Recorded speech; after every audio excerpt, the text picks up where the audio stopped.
فاتحہ۔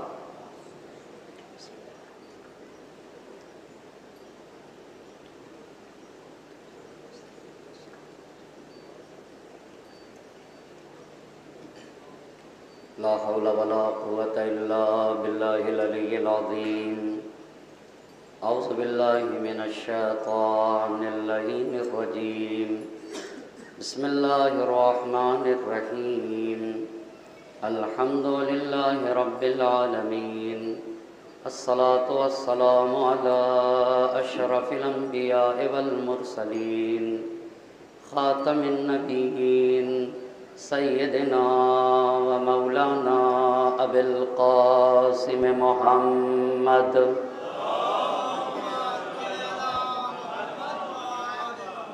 وعلى أهل بيته الطيبين الطاهرين المعصومين، ولعنة الله على أعدائهم أجمعين، أما بعد، فقد قال الله سبحانه تبارك وتعالى في كتابه الحكيم وقوله الحق، بسم الله الرحمن الرحيم، التائبون العابدون الحامدون السائحون الراكعون الساجدون الآمرون بالمعروف والناہون عن المنکر۔ صلوات پڑھتے بر محمد۔ عشر مجالس کی تیسری گفتگو ہے اور عنوان گفتگو ہے کربلا گام بگام۔ اس عنوان پہ گفتگو کرنے کے لیے قرآن مجید کی جس آیے مبارکہ کو سرنامہ سخن قرار دیا ہے، اس میں خالق اور مالک کا ارشاد ہو رہا ہے۔ وہ لوگ جو سماج اور معاشرے میں اصلاح لانا چاہتے ہیں، جو سماج اور معاشرے میں اچھائیوں کو عام کرنا چاہتے ہیں اور برائیوں کا خاتمہ کرنا چاہتے ہیں، پہلے وہ صالح بنتے ہیں اور پھر دوسروں کی اصلاح کرتے ہیں۔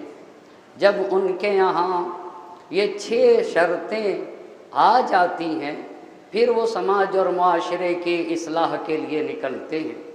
تو جو لوگ سماج اور معاشرے میں اچھائیوں کو عام کرنا چاہتے ہیں، ان کی پہلی شرط یہ ہے التائبون، وہ اپنے مالک سے جڑ جاتے ہیں اور آب توبہ سے اپنے وجود کو پاک و پاکیزہ بناتے ہیں۔ یہ پہلی شرط۔ اور ان کی دوسری شرط ہے العابدون، وہ اپنے رب کی عبادت کرتے ہیں اور اپنے معبود کی بارگاہ میں سر نیاز کو جھکاتے ہیں اور اپنے خالق کے سوا کسی کو بھی لائق پرستش نہیں سمجھتے۔ اور ان کی تیسری صفت یہ ہے الحامدون، وہ صرف اور صرف اپنے مالک کی ثنا کرتے ہیں، وہ اپنے رب کی حمد و ثنا کرتے ہیں اور وہ اپنے خالق ہی کو لائق ستائش سمجھتے ہیں۔ اور ان کی چوتھی صفت السائحون، کائنات کے ذرے ذرے میں وہ اپنے مالک کو دیکھا کرتے ہیں اور کائنات کا ذرہ ذرہ انہیں مالک اور خالق کا پتہ بتاتا ہے۔ اور ان کی 5ویں شرط یہ ہے الراکعون، وہ رکوع کرنے والے ہوتے ہیں، رکوع میں جا کر کہتے ہیں سبحان ربی العظیم و بحمدہ، میرا پروردگار عظیم ہے، وہ عظمتوں کا مالک ہے، وہ ہر عیب سے پاک و پاکیزہ ہے، اس میں نہ کوئی عیب پایا جاتا ہے، نہ ہی کوئی نقص پایا جاتا ہے اور نہ ہی کسی طرح کی کوئی کمی پائی جاتی ہے۔ میرا رب منزہ ہے، میرا رب پاک و پاکیزہ ہے اور میرا خالق عظمتوں کا مالک ہے۔ میں اس عظیم پروردگار کی تسبیح کرتا ہوں۔ اور ان کی 6ٹھی صفت یہ ہوتی ہے کہ یہ سجدے کرتے ہیں۔ الساجدون، سجدے میں جا کر کہتے ہیں سبحان ربی الاعلی و بحمدہ۔ کوئی اگر کائنات میں بڑا ہے تو وہ صرف میرا مالک بڑا ہے، میرا اللہ بڑا ہے۔ کبریائی تو صرف اور صرف میرے مالک کو حاصل ہے۔ میرا مالک پاک و پاکیزہ ہے، اس میں کوئی عیب نہیں پایا جاتا، اس میں کسی طرح کی کوئی کمی نہیں پائی جاتی۔ میں اپنے بلند و بالا اور بلند و برتر مالک کی حمد و ثنا کرتا ہوں۔ میں اسی رب کی تسبیح کرتا ہوں۔ جو لوگ سماج اور معاشرے کو بدلنا چاہتے ہیں، پہلے تائب بنتے، عابد بنتے، حامد بنتے، سایہ کائنات کے ذرے ذرے میں انہیں مالک نظر آتا ہے۔ کائنات کا ذرہ یہ کہتا ہے ان سے کہ کوئی بھی چیز خالق کے بغیر وجود میں نہیں آتی، تو وہ تائب بنتے، عابد بنتے، حامد بنتے، سائح بنتے۔ وہ رکوع کرتے ہیں اور سجدے کرتے ہیں۔ جب ان 6 منزلوں پہ فائز ہوتے تو جب وہ اپنی اصلاح کر لیتے ہیں تو وہ کہتے ہیں اب ہمیں سماج اور معاشرے سے برائیوں کا خاتمہ کرنا ہے، ہمیں سماج اور معاشرے میں اچھائیوں کو عام کرنا ہے۔ الآمرون بالمعروف، امر بالمعروف کرتے ہیں، یعنی ہر وہ کام کرتے ہیں جس سے اسلام کو فائدہ پہنچے، جس سے مسلمانوں کو فائدہ پہنچے، جس سے انسانیت کو فائدہ پہنچے اور جس سے بشریت کو فائدہ پہنچ جائے، اسی کو امر بالمعروف کہا جاتا ہے۔ اور ہر اس کام سے بچتے ہیں جس سے اسلام کو نقصان پہنچے، جس سے مسلمانوں کو نقصان پہنچے، جس سے انسانیت اور بشریت کو نقصان پہنچے۔ پس مصلحین کی 6 شرطیں ہوئیں۔ یہ آیت کہتی ہے کہ بڑے کام کرنے کے لیے بڑے لوگوں کی ضرورت ہوتی ہے۔ اسی لیے جس عظیم ہستی کا ہم اور آپ تذکرہ کر رہے ہیں وہ کوئی معمولی ذات گرامی نہیں، حسین شہید اعظم کا نام ہے، حسین مجاہد اعظم کو کہا جاتا ہے، حسین مصلح نہیں، حسین مصلح اعظم کا نام ہے۔ اور حسین دین کے کسی ایک قانون کو بچانے نہ نکلے تھے، حسین اسلام کی بقا کے لیے نکلے تھے۔ اسی لیے امام نے یہ کہا تھا وَعَلَى الْإِسْلَامِ السلام اِذْ قَدْ بُلِيَتِ الْأُمَّةُ بِرَائِن مِثْلِ یزید۔ ایسے اسلام کا فاتحہ پڑھ دینا چاہیے جس کا حاکم یزید جیسا بد کردار انسان بن جائے۔ یعنی اگر یزید جیسا حاکم رہا تو پورا اسلام ختم ہو جائے گا۔ اس کا مطلب یہ ہوا حسین اسلام کی بقا کے لیے، لہٰذا حسین کے انقلاب کو سمجھنے کے لیے تاریخ اسلام کو سمجھنا پڑے گا۔ جب تک تاریخ اسلام نہ سمجھیں گے اس وقت تک کربلا کا یادگار انقلاب سمجھ میں نہ آئے گا۔ اسی لیے سلسلہ گفتگو کو بیان کرنے کے لیے عنوان رکھا گیا کربلا گام بگام، اور اسی عنوان کے تحت گفتگو ہو رہی ہے۔ اور گفتگو یہاں تک پہنچی ہے کہ نبی گرامی حضرت محمد مصطفیٰ صلی اللہ علیہ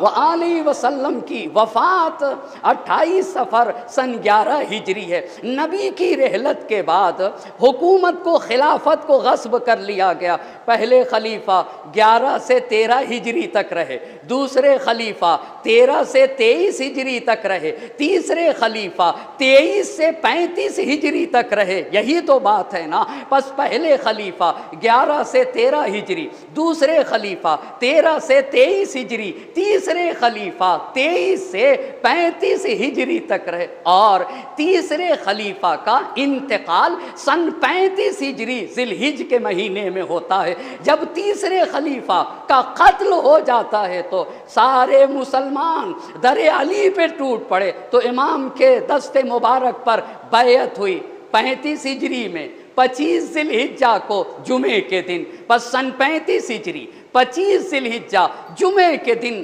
امام علی علیہ السلام کے دست مبارک پہ اہل مدینہ نے بیعت کی ہے۔ بیعت کے دوسرے دن، وہ کون سا دن ہوگا؟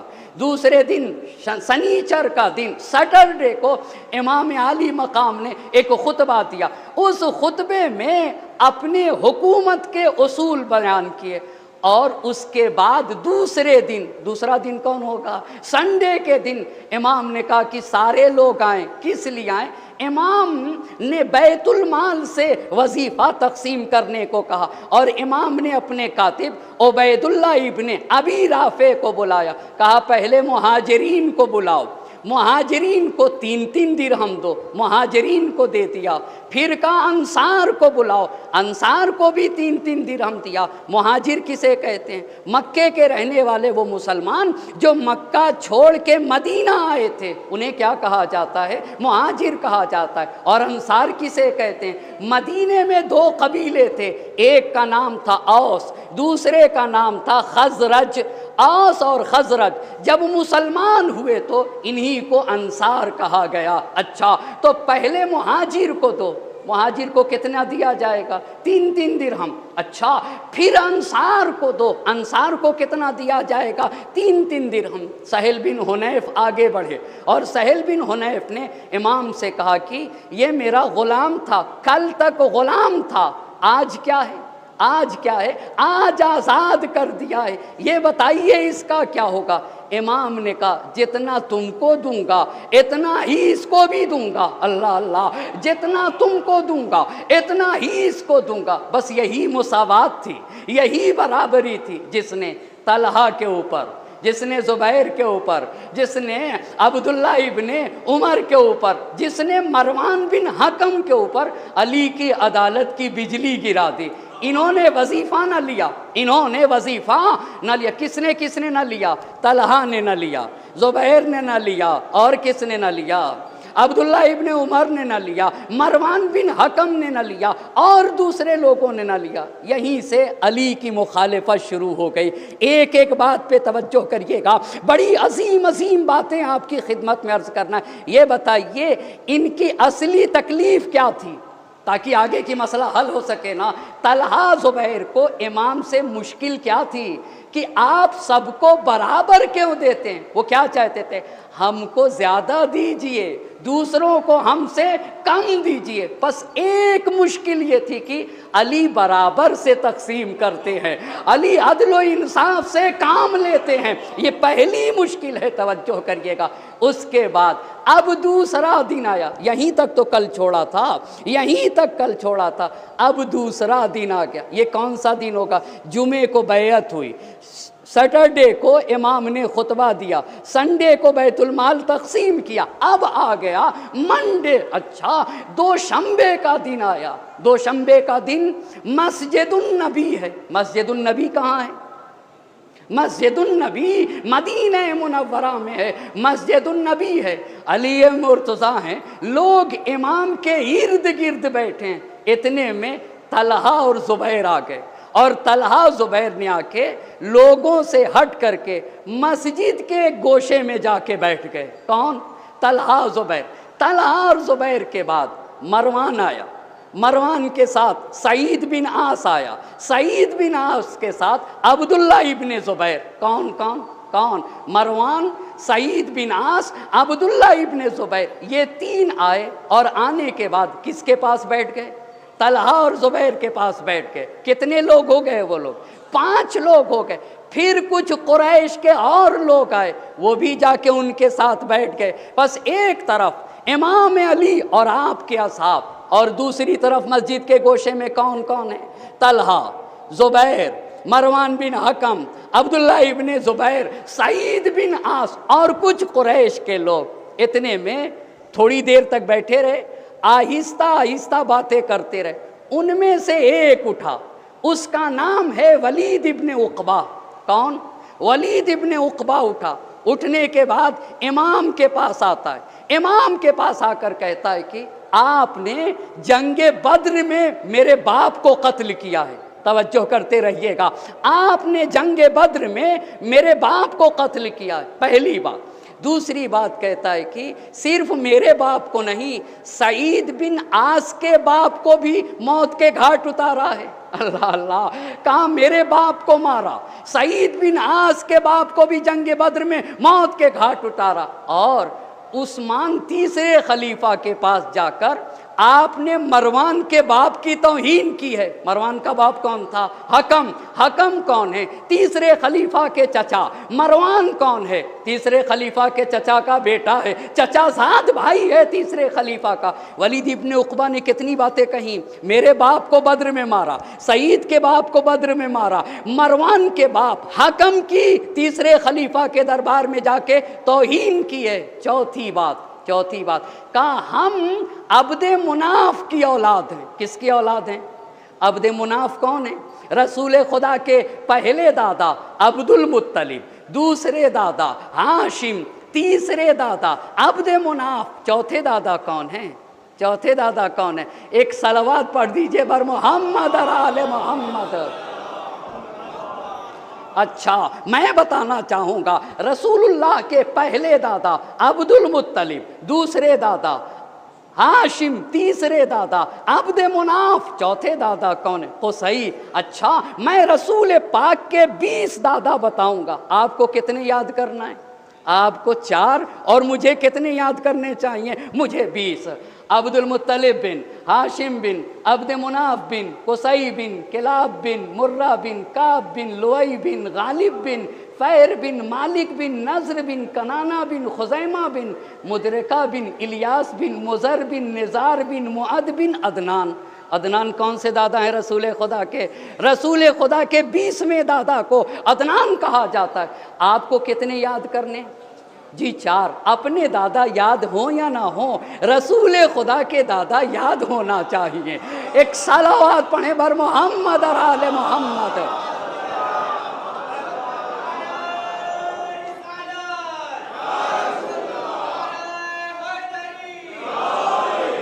تھوڑا سا آگے آ جائیں گے کیا؟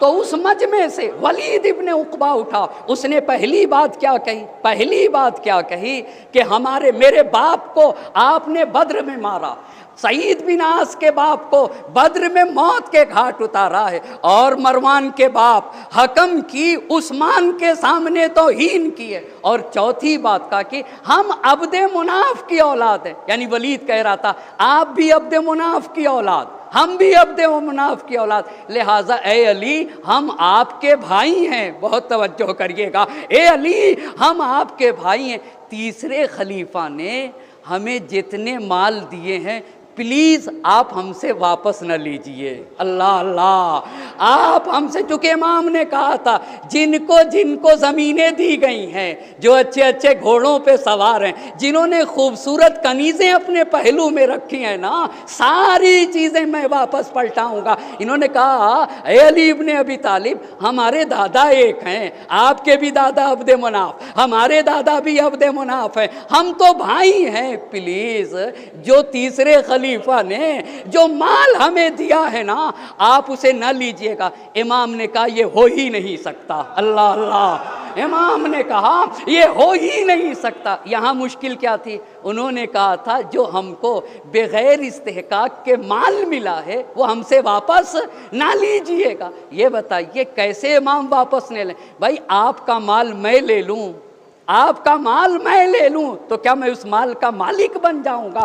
مسلمانوں کا مال تھا جو تیسرے خلیفہ نے لوگوں کو بانٹ دیا تھا، کہا یہ بات ممکن نہیں ہے لوں گا۔ بس جیسے ہی امام نے کہا سارے مال پلٹاؤں گا، یہ واپس گیا ولید ابن عقبہ طلحہ کے پاس، زبیر کے پاس۔ اب یہی وہ بات تھی جس کی بنیاد پر کھل کے علی کی مخالفت ہونے لگی، کھل کے۔ اب یہ لوگ علی کے خلاف سرگرم عمل ہو گئے۔ رکنا چاہوں گا، پہلی جو بات تھی جب برابر بانٹا تو ناراض ہوئے، اور جب اس کی درخواست کو ٹھکرا دیا، درخواست کیا تھی ان کی درخواست کیا تھی؟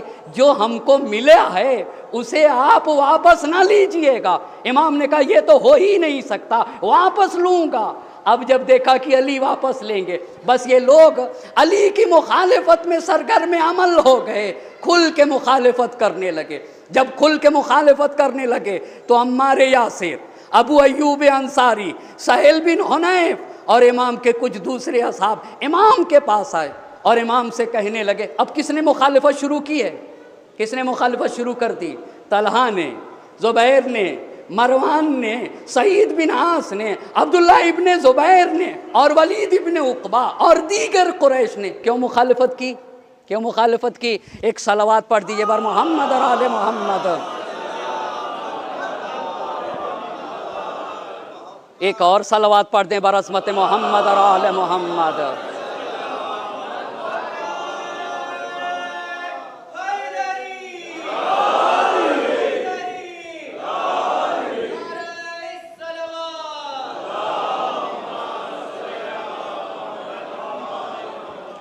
اچھا، کیوں مخالفت شروع کی؟ کیوں مخالفت شروع کی؟ کہ جو تیسرے خلیفہ نے دیا تھا علی اسے ہم سے واپس لیں گے، سب مل کے علی کے خلاف ہو گئے۔ اب جب مخالفت بڑھی تو عمار یاسر، ابو ایوب انصاری، سہیل بن حنیف امام کے پاس آئے، آقا احتیاط سے کام لیجئے۔ اللہ اللہ، آقا احتیاط سے کام لیجئے۔ کیوں بھائی، کیا ہو گیا؟ کہا مسئلہ یہ ہے کہ قریش کے ایک گروہ نے آپ سے کیے ہوئے عہد و پیمان کو توڑ دیا۔ عہد و پیمان کیا تھا؟ عہد و پیمان کیا تھا؟ بھائی بیعت کی تھی نہیں کی تھی؟ سب سے پہلے تو طلحہ نے بیعت کی تھی، دوسرا انسان زبیر نے بیعت کی تھی۔ کہا آقا احتیاط سے کام لیجئے۔ کہا مسئلہ کیا ہوا؟ کہا آپ کے ساتھ کیے ہوئے عہد و پیمان کو ایک قریش کے ایک گروہ نے توڑ دیا۔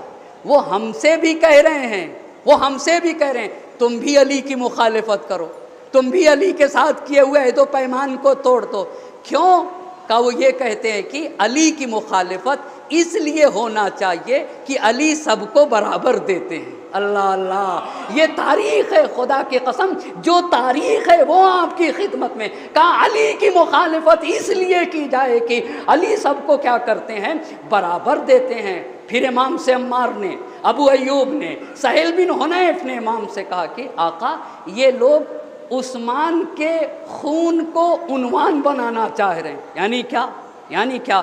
یہ لوگ کہہ رہے ہیں کہ عثمان کا جو خون بہا ہے ہم اس کا بدلہ لیں گے، اور یہ لوگ اجتماع کو درہم برہم کرنا چاہتے ہیں، اور آقا اپنی ضلالت و گمراہی کو اپنا مقدر بنانا چاہتے ہیں۔ ذرا سوچئے، ذرا سوچئے۔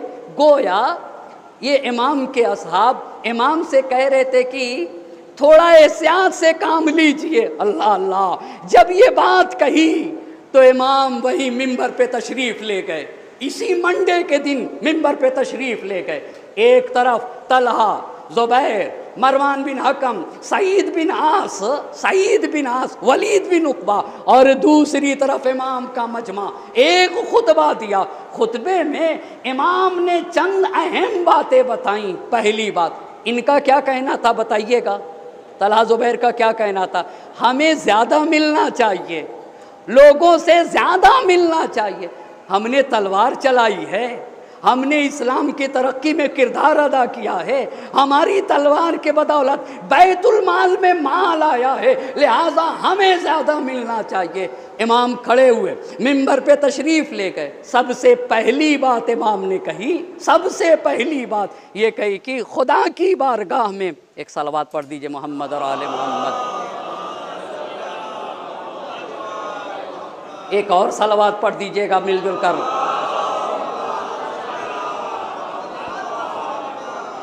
کا سب سے پہلی بات امام نے کہی کہ مالک کی بارگاہ میں سب سے افضل وہ ہے، یہ اپنے کو برتر سمجھ رہے تھے نا، کہا اللہ کی بارگاہ میں سب سے افضل وہ ہے جس میں تین باتیں پائی جائیں۔ اللہ اللہ، مالک کی بارگاہ میں سب سے افضل وہ ہے جس میں تین باتیں پائی جائیں۔ پہلی بات، جو خدا کے امر کے سامنے سر تسلیم کو خم کر دے۔ اللہ اللہ، جو خدا کے فرمان کے مقابل میں تسلیم ہو جائے۔ اسی کو تو میرے مولا نے کہا، الہی کفا بی عزن ان اکون لک عبدا، اے میرے اللہ میری عزت کے لیے یہی کافی ہے کہ میں تیرا عبد بن جاؤں، میں تیرا بندہ بن جاؤں۔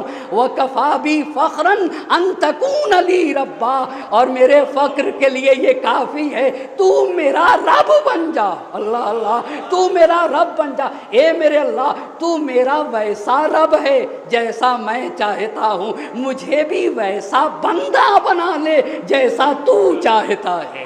ایک صلوات پڑھیں بر محمد اور آل محمد۔ کا خدا کی نگاہ میں سب سے زیادہ افضل وہ ہے جس میں کتنی باتیں پائی جائیں؟ 3 باتیں پائی جائیں۔ پہلی بات، خدا کی بات کو مانتا ہو اور خدا کے حکم کے سامنے سر تسلیم کو جھکاتا ہو۔ دوسری بات، جو رسول کی سنت پر عمل کرتا ہو۔ تیسری بات، جو قرآن کی تعلیمات کو زندہ کرتا ہو۔ یہ پہلی بات کہی۔ دوسری بات امام نے کہی کہ افضلیت گھرانے سے نہیں آتی ہے، کسی خاندان میں پیدا ہونے سے انسان افضل نہیں بنتا ہے، افضل تو اللہ اور رسول کی اطاعت سے ہوتا ہے۔ اللہ اللہ، کہا افضلیت کا معیار اللہ کی اطاعت ہے، افضلیت کا معیار اس کے رسول کی اطاعت ہے۔ اور پھر قرآن کی آیت پڑھی، یا ایھا الناس انا خلقناکم من ذکر و انثی وجعلناکم شعوبا وقبائل لتعارفوا ان اکرمکم عند اللہ اتقاکم۔ اے لوگو، تم میں سے ہر ایک کو ایک مرد اور ایک عورت سے پیدا کیا گیا، یعنی تم سب کے باپ کو آدم کہا جاتا ہے، تم سب کی ماں کو حوا کہا جاتا ہے۔ دیکھو، خاندان ہم نے بنائے، قبیلے ہم نے بنائے، خاندان اس لیے بنایا گیا، گھرانہ اس لیے بنایا گیا، قبیلہ اس لیے بنایا گیا، لتعارفوا، تاکہ ایک دوسرے کو پہچان سکو، تمہارا اپنا کون ہے، پرایا کون ہے، قریب کا کون ہے، دور کا کون ہے۔ لیکن یاد رکھو، افضلیت کا ایک ابدی معیار ہے، ان اکرمکم عند اللہ اتقاکم۔ جو جتنا زیادہ پاک و پاکیزہ ہوگا اتنا ہی مالک کی نگاہ میں افضل و برتر ہوگا۔ ایک صلوات پڑھ دے بر محمد اور آل محمد۔ اچھا، کتنی باتیں بتائیں؟ کتنی باتیں؟ 2 باتیں۔ پہلی بات، سب سے افضل کون ہے خدا کے نزدیک؟ جو اللہ کی اطاعت کرے، رسول کی سنت پر عمل کرے، قرآن کی تعلیمات کو زندہ کرے۔ دوسری بات، افضلیت کا معیار کیا ہے؟ اللہ اور رسول کی اطاعت۔ تیسری بات، بہت توجہ سے سنیے گا، امام نے کہا یہ لوگ اسلام لا کر احسان جتاتے تھے۔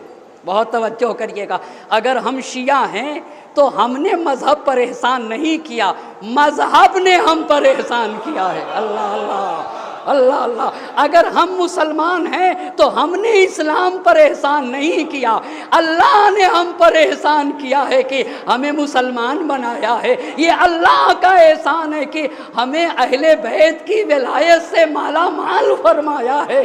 تو کہا ایمان، تیسری بات کہ اے لوگو، ایمان، اللہ اور رسول پر ایمان خدا کی جانب سے ایک بڑا تحفہ ہے۔ اللہ اللہ، یہ تمہارے مالک کا تم پر احسان ہے کہ اس نے انہداکم للایمان، کہ اس نے تمہیں دولت ایمان سے مالا مال فرمایا ہے، ورنہ تم اسلام لا کر خدا پر احسان نہیں کرتے ہو، تمہارے مالک نے تم پر احسان کیا ہے کہ تمہیں مومن بنایا۔ کتنی باتیں ہو گئیں؟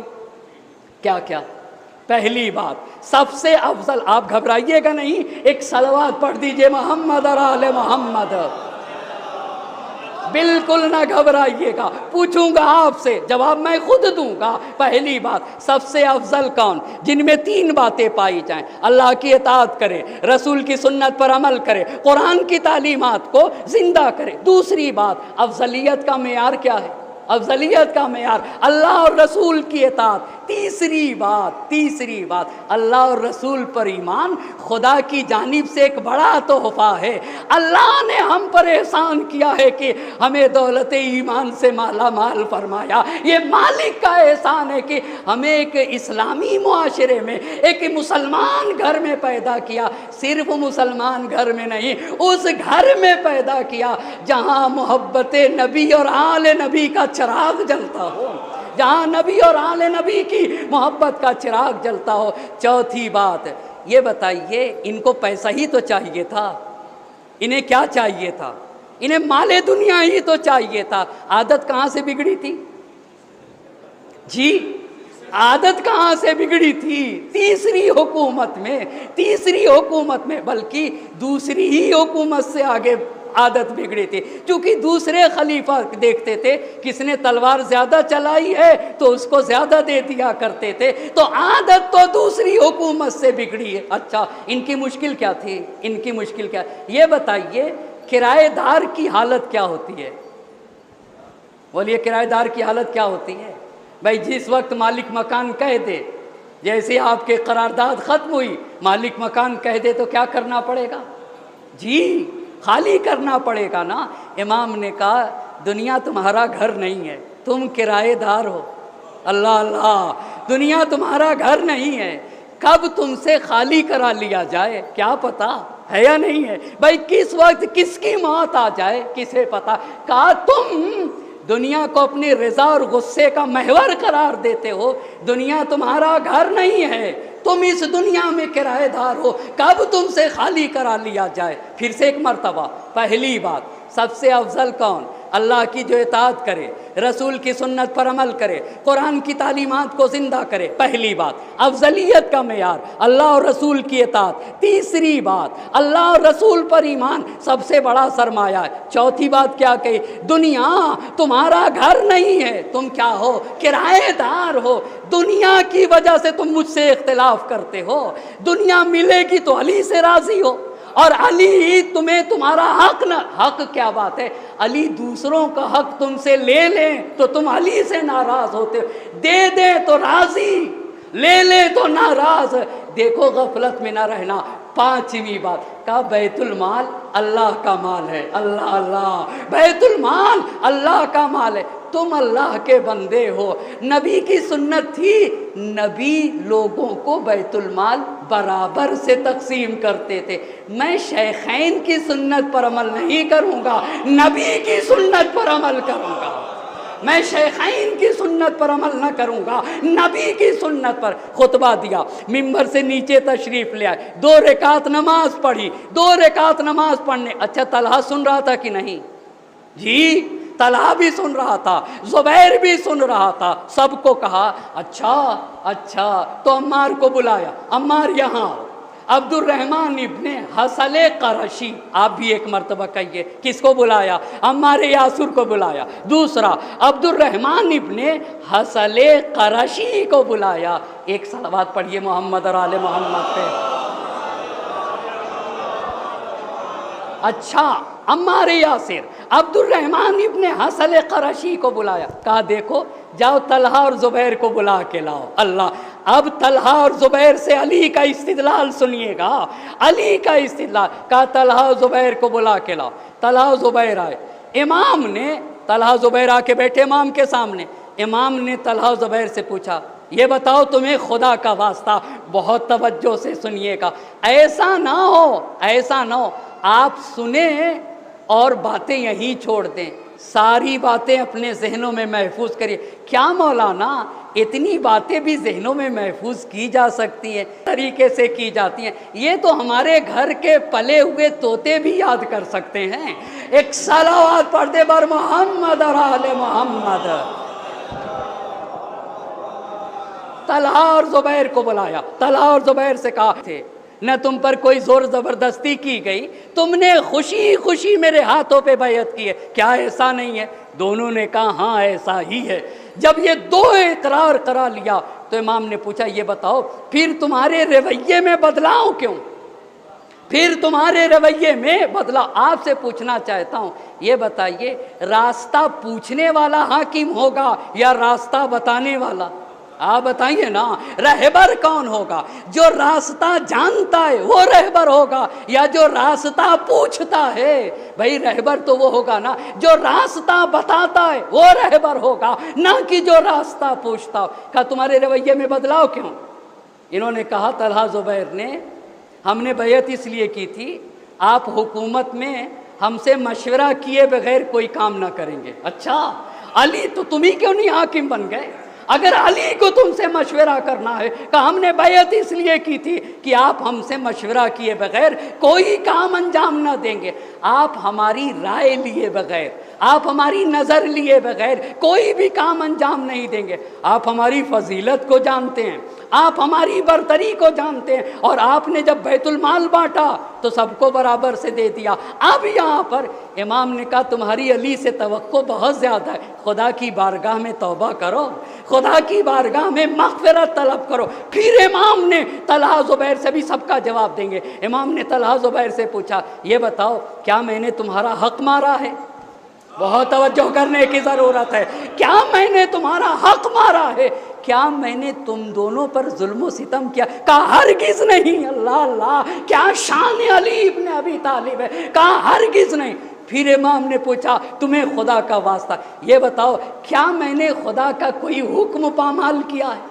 کیا میں نے مسلمانوں میں سے کسی ایک بھی مسلمان کا حق پامال کیا؟ کیا میں نے حق دلانے میں کوتاہی کی ہے؟ کیا میں نے خدا کے حکم کو نافذ کرنے میں کوتاہی کی ہے؟ اللہ اللہ، دونوں نے کہا اما اس کو تو کہتے نا حق، حق ہمیشہ چڑھ کے بولا کرتا ہے۔ جوش نے اسی لیے تو کہا تھا کربلا میں امر حق کی برتری سے جنگ تھی، جنگ یہی تھی تاکہ کلمہ الہی کو اطلاع حاصل ہو جائے۔ حسین نکلے ہی اسی لیے تھے تاکہ اللہ کا نام اونچا رہ جائے۔ امام نے پوچھا یہ بتاؤ کیا کسی مسلمان کا حق مارا ہے؟ یہ بتاؤ کیا کسی قانون کو پامال کیا ہے؟ یہ بتاؤ کیا حکم کو نافذ کرنے میں کوتاہی کی؟ دونوں نے کہا ہرگز نہیں، ہرگز نہیں۔ تو امام نے پوچھا پھر مجھ سے تمہارا شکوہ کیا ہے؟ ایک بات روک کے یہ بتائیے دوسرے خلیفہ کب سے کب تک تھے؟ کب سے کب تک تھے؟ 13 سے 23 تک۔ کب سے کب تک تھے؟ 13 سے 23 تک۔ تیسرے کب سے تھے؟ کتنے سال ہو گئے دونوں کو ملا کے؟ 22 ساڑھے 22 سال۔ کتنے سال؟ 22 سال نا، اور صحیح جوڑیے گا تو کتنے سال ہوں گے؟ 22.5۔ 22.5 سال تک ان کی عادتیں بگڑی تھی۔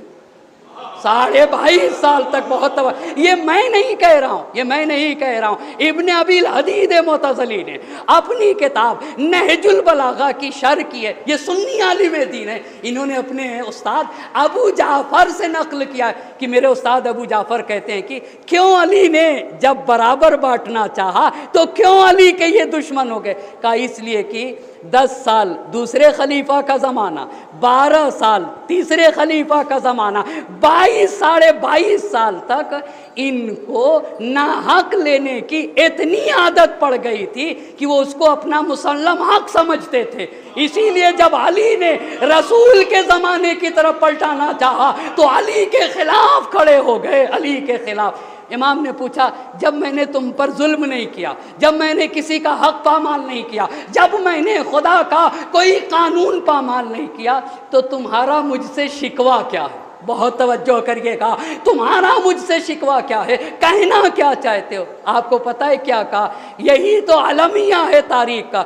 دونوں نے کہا کہ خلاف کا عمر ابن الخطاب فی القسم، جیسے عمر ابن خطاب بانٹتے تھے آپ ویسے نہیں بانٹتے ہیں۔ اللہ اللہ، آپ ویسے، وہ تو ہمیں دیکھ کے زیادہ دے دیتے تھے پر آپ سب کو برابر دیتے ہیں۔ اللہ اللہ، بس عزیزان محترم، ان کی 3 باتوں کا جواب انہوں نے پہلی بات کیا کہی؟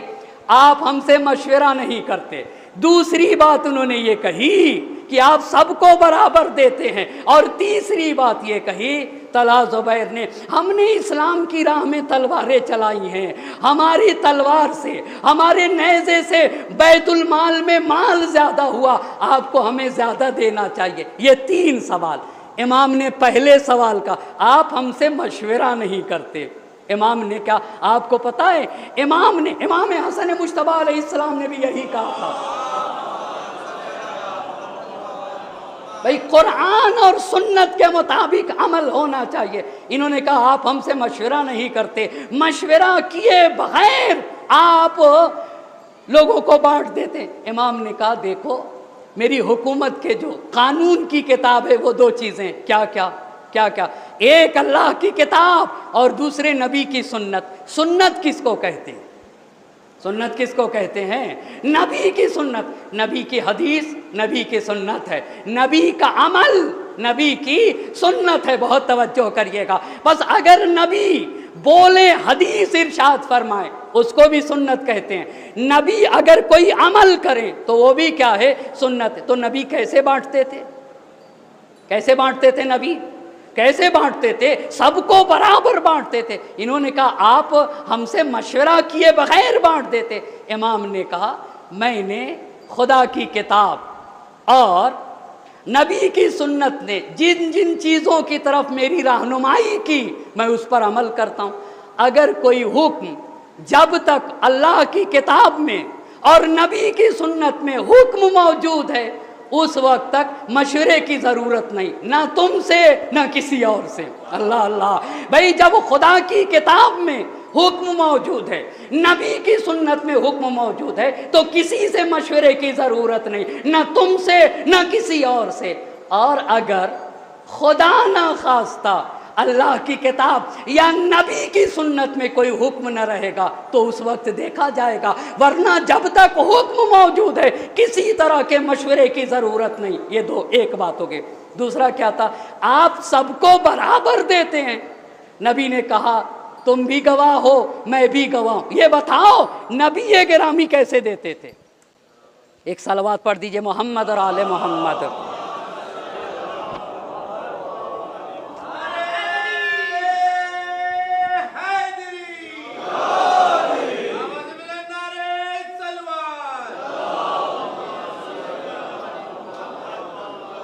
ایک اور صلوات پڑھ دیجئے بر محمد اور آل محمد۔